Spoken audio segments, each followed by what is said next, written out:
ये पुरानी गज़ल एक 30-35 साल पहले मैंने कही थी, सिर्फ 20 मरतबा आपने भी सुनी होगी, और 30-35 बरस पहले पढ़कर सुनाकर पूरे देश में, देश के बाहर, यहाँ वहाँ सब जगह सुना के भूलभाल भी गया था।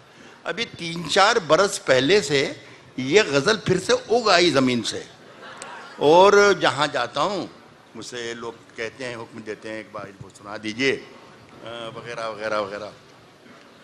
समझ में नहीं आता है कि 3-4 साल के जो हालात हैं, इन हालात का 30-35 बरस पहले के हालात से क्या ममासलत थी। बहरहाल माइक पे पढ़ना है मुझे, माफ़ कर दीजिएगा। तो वसीम भाई, मैं यही सोचता रहता हूँ कि 3-4 बरस पहले का, 30 बरस पहले का क्या रिश्ता है। तो ये गज़ल आपकी सबकी सुनी हुई होगी, लेकिन शम्स भाई चूँकि इस मुशायरे के ज़िम्मेदार हैं, नाज़िम भी हैं। मेरी नज़र में मुशायरे का जो नाज़िम होता है वो मुशायरे के सदर से भी बड़ी अहमियत का आदमी होता है, सारा निज़ाम उसके हाथ में होता है। तो मैं उसकी बात टाल नहीं सकता, मुझे बर्दाश्त कर लें। शायद एक 20-25 सेकंड का फ़र्क पड़ेगा इस मामले में, सामने जो घड़ी है इस मामले में, बाकी इंशाल्लाह उसी टाइम में हो गया काम मेरा। साहब अगर खिलाफ हैं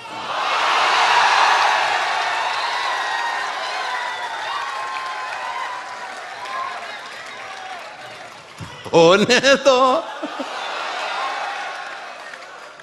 अगर खिलाफ हैं होने तो, जान थोड़ी है। अगर खिलाफ हैं होने दो, जान थोड़ी है। ये सब धुआं है, कोई आसमान थोड़ी है। ये सब धुआं है, कोई आसमान थोड़ी है।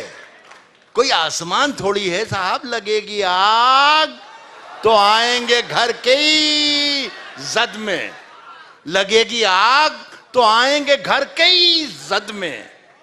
यहां पे सिर्फ हमारा मकान थोड़ी है साहब, यहां पे सिर्फ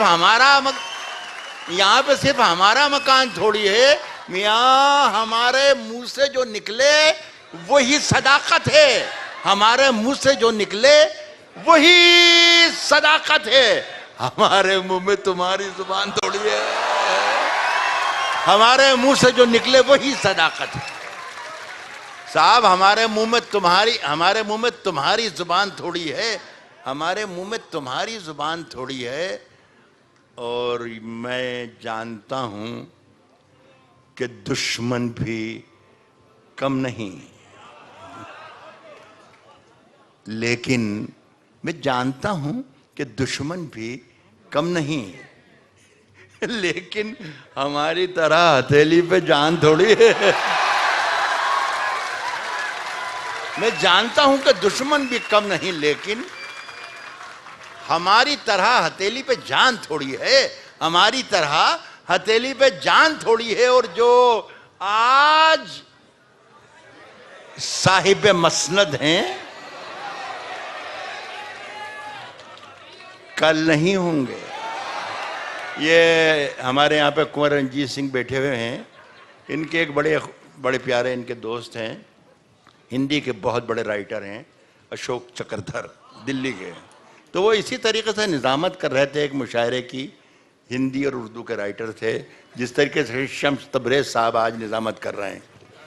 तो जब मैंने ये मिसरा पढ़ा कि जो आज साहिब मसनद हैं कल नहीं होंगे, तो मैंने अशोक की तरफ देखा कि अशोक भाई, ये साहिब मसनद का मतलब हिंदी में क्या होता है, हिंदी में क्या कहते हैं, ज़रा बता दें ताकि सब लोग इंजॉय कर सकें। तो उन्होंने कहा कि सत्ताधीश। तो मैंने कहा फिर छोड़िए, वो साहिब मसनद ही ठीक है। तो वो आप उसे साहिब मसनद ही सुनिएगा और सुनिएगा। साहब, हमारी तरह हथेली पे जान थोड़ी है। हमारी तरह हथेली पे जान थोड़ी है। जो आज साहिब मसनद हैं कल नहीं होंगे। किराएदार हैं, जाती मकान थोड़ी है। जो आज साहिब मसनद हैं, कल नहीं होंगे। किराएदार हैं, जाती मकान थोड़ी है, और सभी का खून है शामिल। एक पिछले दिनों, मेरा ख्याल इसी हफ्ते में, एक किसी पता नहीं कि कहाँ के थे, क्यों थे, कैसे थे, ये सब मुझे नहीं मालूम, लेकिन एक वीडियो आया, कहीं आएगा ये। मैं खड़ा, माइक लेके खड़ा हूँ, बोल ही नहीं रहा हूँ, और आप माइक मैं बोलूँगा तो आवाज़ आएगी, जब मैं बोलूँगा तो आवाज़ बराबर आएगी। एक कीमती बात बताने जा रहा हूँ आपको। फैसला करने वाले आप हैं, फैसला करने वाले मीडिया हैं, यहाँ बहुत जिम्मेदार बैठे हैं। मैं एक मीडिया के मंच पर खड़ा हुआ हूँ। पिछले 8 दिन पहले, या 2-4-5 दिन आगे पीछे हो सकते हैं, एक तकरीर सुनी। किसी ने सुनाई कि साहब वो तो केरल से आई थी, साहब ये ज़रा आप राहत भाई आपका जिक्र है इस तकरीर में। तो उन्होंने जिक्र करते करते कहा कि 2 पंक्तियाँ एक उर्दू के कवि की सुनाता हूँ। इस कवि का नाम है राहत इंदौरी, और ये राहत इंदौरी जिहादी है। मैं साहब परेशान हो गया कि यार मैं 70 बरस का हो गया, अभी तक पता ही नहीं मुझे मैं जिहादी हूँ। यार ये मुझे हैरत हो गई, इतनी उम्र मैंने जिंदगी गुजार ली और मुझे पता ही नहीं चला। और फिर साहब उसने ये शेर कोट किया। ये साहब अच्छी बात है। मैं साहब रात भर बिस्तर पर पड़े सोचता रहा कि यार मैं जिहादी हूँ कि नहीं हूँ। साहब वो जवाब मुझे कुछ मिल नहीं सका अपने अकेलेपन से, अपनी दीवारों से, अपने दीवारों पर लगे कैलेंडरों से, तस्वीरों से, किसी भी चीज़ से मिला नहीं। सवेरे सवेरे फजर की अजान हुई तो एक जवाब अपने आप मुझे मिला कि यार राहत मियाँ, तुम वो तो नहीं हो जो उसने बोला था, लेकिन यार कुछ अलग हो। तो मैंने उसी वक्त एक लाइन लिखी, वो एक शेर बन गया, बीच में आ गया ही है, बीच में नहीं आना चाहिए, गज़ल अपनी का वापस आ जाऊंगा वहीं पे, लेकिन इसको सुन लेंगे। मैंने ये मैं अलग हूँ तो अलग बताना चाहिए कि यार मैं अलग हूँ मेरे भाई। तो मैंने 1-2 लाइनें लिखी, वो उसमें भी शरीक हो जाएं आप। उसके बाद मैं वहीं आ जाऊंगा जहाँ था। वो ये था कि ये लिखा कि मैं जब मर जाऊं, देखिए आवाज़ आ रही ना, इसलिए कि मैंने माइक ऊपर कर लिया। जब मैं बात कर रहा था थोड़ा इधर था कि इसलिए मैं चाहता था कि ये बात जो है गैर ज़रूरी है, ज़्यादातर लोग ना भी सुने तो कोई मेरा नुकसान नहीं होगा। मैं कह रहा हूँ कि मैं जब मर जाऊं तो मेरी अलग पहचान लिख देना। अलग हूं मैं, जब मर जाऊं तो मेरी अलग पहचान लिख देना। लहू से मेरी पेशानी पे हिंदुस्तान लिख देना। मैं जब मर जाऊं। बहुत शुक्रिया,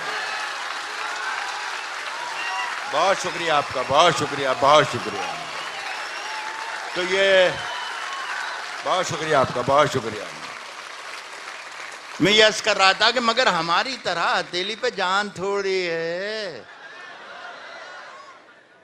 कहता हूं कि सभी का खून है शामिल यहाँ की मिट्टी में।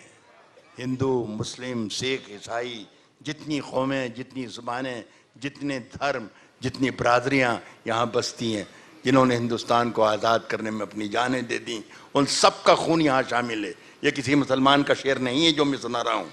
बहुत से लोग कहते हैं ये राहत इंदौरी का शेर है, किसी मुसलमान का अंदाज़। मैंने कहा बिल्कुल नहीं, ये मैं एक हिंदुस्तानी हूँ और हिंदुस्तानी की ज़ुबान बोल रहा हूँ। खुलासा फरमाया, कह रहा हूँ कि मगर हमारी तरह हथेली पे जान थोड़ी, हमारी तरह हथेली पे जान थोड़ी है, हमारी तरह हथेली पे जान थोड़ी है। सभी का खून है शामिल यहाँ की मिट्टी में, किसी के बाप का हिंदुस्तान थोड़ी है। बहुत बहुत